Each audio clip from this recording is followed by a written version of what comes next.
नमस्कार दोस्तों, आपका स्वागत है। आपका दोस्तों, जितना इंतजार हम दीपावली पर्व का करते हैं, उतना ही उत्साह लोगों में छठ पूजा का भी देखने को मिलता है। दिवाली के बाद से ही छठी मैया की आगमन की तैयारियां जोरों शोरों से शुरू हो जाती है। छठ पूजा का महत्व आप लोगों की आस्था से पता चल जाता। छठ पूजा का महत्व इतना है कि न सिर्फ भारत में बल्कि विदेश में भी लोग छठ पूजा का पर्व पर्युषण के साथ मनाते हैं। कार्तिक मास की शुक्ल पक्ष की चतुर्थी को छठ पूजा का पर्व मनाया जाता है। छठ पूजा सूर्य देव और उनकी बहन माता छठी जी की उपासना का पर्व है। इस व्रत में सूर्य देव का उपासना करने का सबसे बड़ा महापर्व है और माना जाता है कि माता छठी बहुत ही दुलारी और चंचल है, इसलिए किसी भी प्रकार की गलती से वे जल्द ही रुष्ट हो जाती है। इसी कारण इस व्रत के नियम बहुत ही सावधानी पूर्वक बनाए गए हैं और पूरी निष्ठा के साथ पालन भी करना चाहिए। छठ का पर्व संतान प्राप्ति और संतान के उज्ज्वल भविष्य के लिए बहुत ही लाभदायक माना जाता है। जो महिलाएं और पुरुष इस व्रत को पूरी श्रद्धा और भावना के साथ रखते हैं, उनकी मन की मुराद छठी माता अवश्य ही पूरी करती है। व्रत का पालन करते समय आपको कुछ बातों का ध्यान भी रखना चाहिए। तो आइए जानते हैं कुछ ऐसी बातें जो आपको व्रत के समय भूल से भी नहीं करनी चाहिए, नहीं तो इस व्रत का खंडन हो जाता और इसका बुरा परिणाम आपको भुगतने पड़ सकते हैं। इस साल यह पर्व 18 से 21 तक मनाया जाएगा। तो आइए जानते हैं छठ पूजा के दौरान कौन सी गलतियां नहीं करनी चाहिए। लेकिन इससे पहले मेरे दोस्तों, हमारे चैनल को आपने सब्सक्राइब नहीं किया है तो सब्सक्राइब जरूर करें और वीडियो को भी लाइक जरूर करें, क्योंकि बाद में आप भूल जाते हैं। तो दोस्तों, छठ पूजा का यह पर्व 4 दिनों तक मनाया जाता है, जिसमें पहला दिन नहाय खाए, दूसरा दिन खरना, तीसरा दिन संध्या अर्घ्य और अंतिम दिन ऊर्जा अर्थ। इन चारों दिन व्रत रखने वाले 36 घंटे का निर्जला व्रत धारण करते हैं और उनके घर के सदस्य चाहे व्रत रखे हों या नहीं, किंतु व्रत से जुड़े सारे नियमों का पालन अवश्य करते हैं। छठ पर्व के चारों ही दिन आप शुद्ध वस्त्र धारण करें और ऐसी वस्त्र धारण करें जिनमें सिलाई नहीं लगी हो। इसलिए महिलाओं को साड़ी और पुरुषों को धोती का प्रयोग करना चाहिए। ध्यान रहे कि इन 4 दिनों में पवित्र और शुद्ध वस्त्र ही धारण करके मैंने वस्त्र बिल्कुल भी धारण न करें।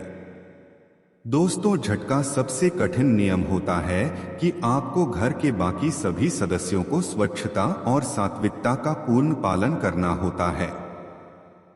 छठ पूजा की प्रसाद को बिना नहाए या बिना हाथ पैर धोए या मेले हाथों से कभी भी ना छुए घर के चारों कोनों में स्वच्छता रखें और कहीं पर भी गंदगी कचरा बिल्कुल भी नहीं होना चाहिए, नहीं तो ऐसे घर में छठी मैया कभी प्रवेश नहीं करेगी। छठ पर्व का व्रत करने वाले लोगों को बिस्तर पर नहीं सोना चाहिए, जमीन पर ही चादर बिछाकर सोना चाहिए। और ध्यान रहे कि छठ पूजा के दिन लहसुन, प्याज, मांसाहार, धूम्रपान, मदिरा, तंबाकू इन सभी चीजों का त्याग कर देना चाहिए और उनके सभी घर वालों को सात्विक भोजन और ब्रह्मचर्य का पालन करना अनिवार्य माना गया है।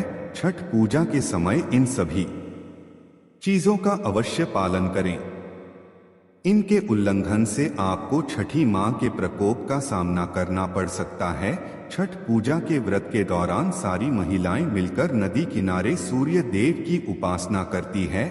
ऐसा करते समय यह भी ध्यान रखें कि केवल देह की शुद्ध नहीं बल्कि मन की शुद्धि का भी महत्व है।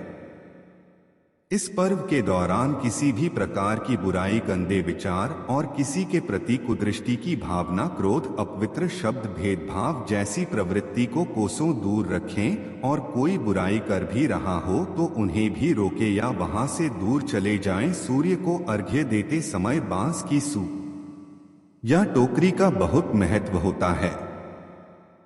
और उसका प्रयोग करने से पहले उसे अच्छे से गंगाजल से धोकर शुद्ध कर ले, क्योंकि आपने बाजार से खरीदा है तो उसे कितने प्रकार के लोग होते हैं, इसलिए सुख और टोकरी को पहले अच्छी तरह से धो लें और बांस के सूट को अच्छे से सजाकर और उसके बाद सूर्यदेव की उपासना करते हुए उनका धन्यवाद अवश्य प्रकट करें। मेरे प्यारे साथियों, छठ पूजा में हर एक चीज का बहुत महत्वपूर्ण हिस्सा होता है और उसमें बनाने वाला प्रसाद जो गेहूं और बोझ से बनाया जाता है, जिसे ठीक हुआ कहा जाता है, उसमें हम आपको ध्यान दिलवाना चाहते हैं कि गेहूं का आटा आपने खरीदी हुई गेहूं से ही पिसवाने चाहिए। बाहर से आटे को लेकर उससे प्रसाद न बनाएं। गेहूं को खरीदकर उसे सबसे पहले सूर्य देव की धूप में सुखा लें और ध्यान दें कि किसी का पैर या पक्षी उसे झूठा ना करें, क्योंकि इससे प्रसाद झूठा हो जाता है। गेहूं को अच्छे से साफ करके फिर पिछले और उससे प्रसाद बनाएं और प्रसाद को बिल्कुल भी ना के व्रत के समापन के बाद कई सारे लोग ब्राह्मण को दान देना भूल जाते हैं। ऐसा करना जरूरी नहीं समझते हैं, किंतु कृपया आप ऐसी गलती न करें। अपने सामर्थ्य अनुसार ब्राह्मण को दान अवश्य करें। छठ पूजा की विधिवत समापन का आनंद लें। इसमें छठी मैया अति प्रसन्न होती हैं, तो आशा करते हैं कि आपकी छठ पूजा बिना किसी रुकावट और किसी खंडन की समाप्त हो और छठ माता की कृपा आप पर सदैव बनी रहे। छठ माता के लिए एक लाइक कर दीजिए और चैनल को भी सब्सक्राइब कर दीजिए और जाते जाते जाएं छठी माता कमेंट भी कर दीजिए। धन्यवाद।